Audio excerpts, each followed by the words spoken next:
Each character represents a certain aspect in our psyche, in our neurophysiology, where that aspect, which at some point, as it were, joins into the process, joins, as it were, the awakened consciousness. But when push comes to the shove, as they say, denies, fails to follow up, or fails to stand up to the teaching as yet. And the very fallibility of Peter here exemplifies that. Because Peter, the story of the Peter, he joined Christ. All the disciples loved Christ. And Peter came to accompany Christ on his own will. He wasn't drugged with Christ. It was on his own, out of his own choice that he came. And yet, he publicly denounces Christ, that he does not know him. And of course this is, in movies, in plays, and in literature, has been portrayed from various perspectives. It's a very moving account, because it obviously causes a great torment for Peter. He has to publicly denounce, saying 3 times that he does not know this man, knowing very well that he is standing in front of his teacher. He's failing, utterly failing to stand to that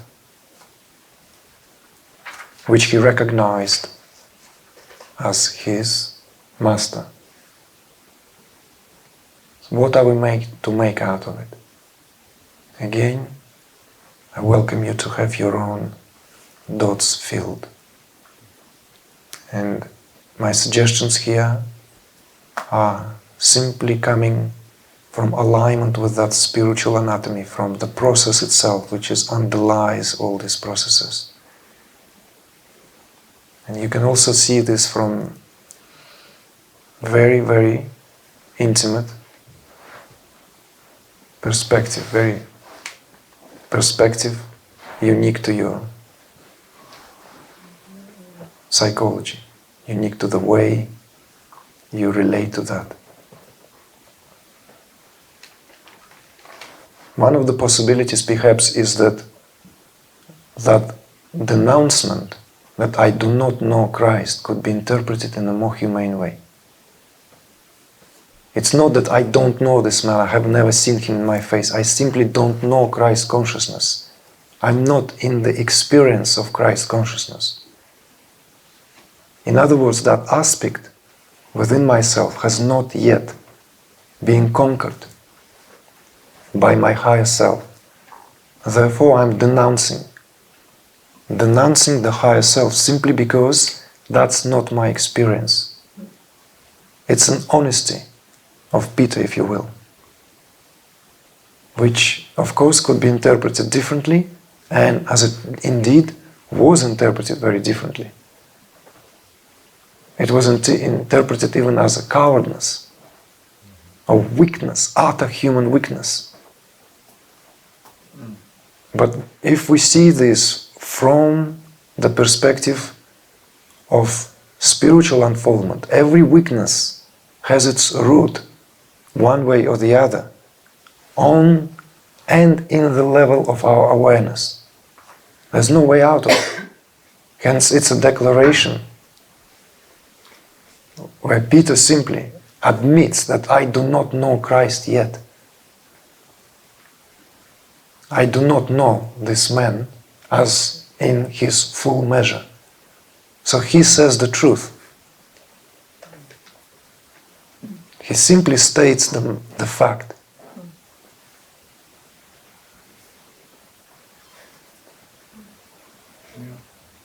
And in relation to, again, to our own unfoldment, it's that aspect within ourselves, that aspect of our psyche, which hasn't yet had the chance to be transformed fully, denies higher consciousness, denies the higher self.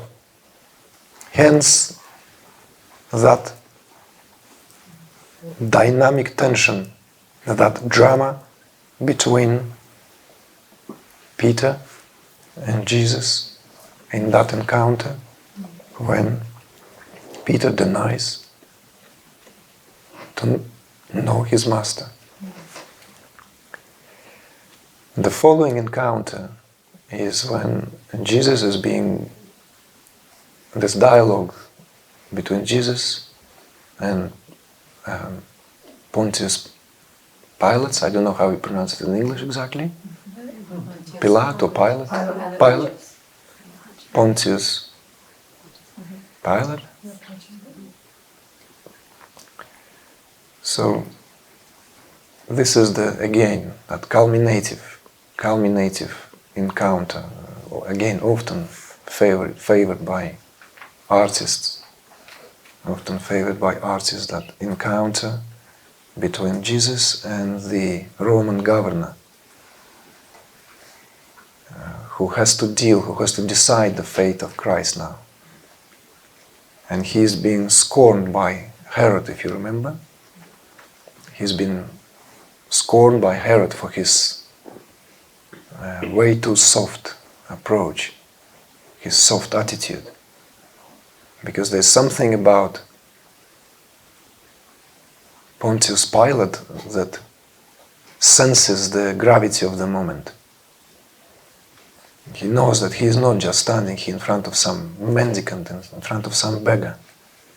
And his inclination is to release Christ, to release Jesus. Yet, essentially being overpowered by the prevalent mood of the mob, right? By the crowd. He has to cast Jesus down, and he publicly washes his hand, right? That famous encounter, right? From the whatever place he was, balcony, terrace, he washes his hands, which entered the idiom, right? Which entered the many languages as washing one's hands, signifying the blood of Jesus is not on my hands, but on yours. It's a refusal and a refutal to take responsibility for one's actions. Because that's precisely what happens. Pontius Pilate and Jesus here, that very intense encounter. Intense in every sense of this word. Because here it's not just the outer fall of Judas in betraying Christ. This is something else, because Pontius Pilate is in the position. You see? He has the position.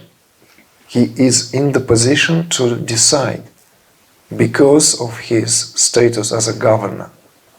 After all, he is the governor of the Roman Empire, right? He governs that state. He makes the decisions. And it is up to him to say yes or no. Obviously, the translation of that into the inner realm of the being is that the governing structure begins to recognize the rising of the true sovereign. And although the true sovereign may still wrapped in rags and look like a mendicant at this stage, there is this moment. What do I give in?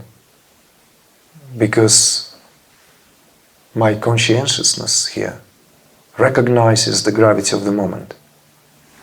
Yet the prevalent mood of the crowd shouts otherwise. Because we want show, we want execution. Hence, we wash our hands.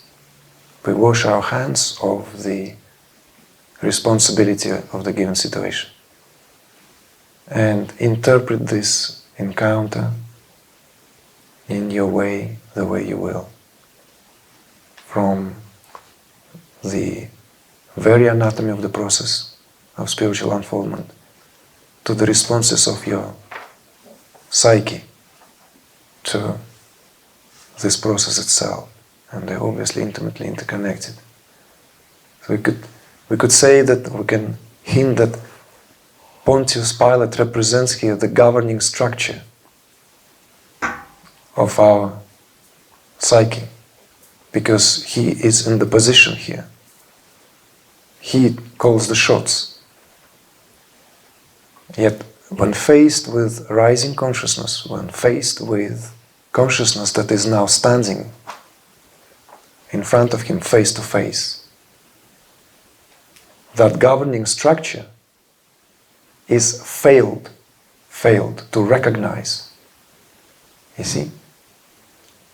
And it's very telling. It has several underlying dimensions, which I invite you to go into, not to stop just at a level of psychology. It is the failure of being able to govern. You see, it's failure to make decision which is entirely belongs to the governor, to the governing structure. It goes with the shouts of the mob. It goes with the shouts, the voices on the streets. Whatever these impulses are, this prevalent mood of the mob, obviously, these are countless impressions, countless psychological impositions. These are the vasanas. This is the crowd, this is the mob that shout there, cast the guy down, cast him down, cast him down, crucify the guy. And the governing structure washes its hands. It proves itself impotent.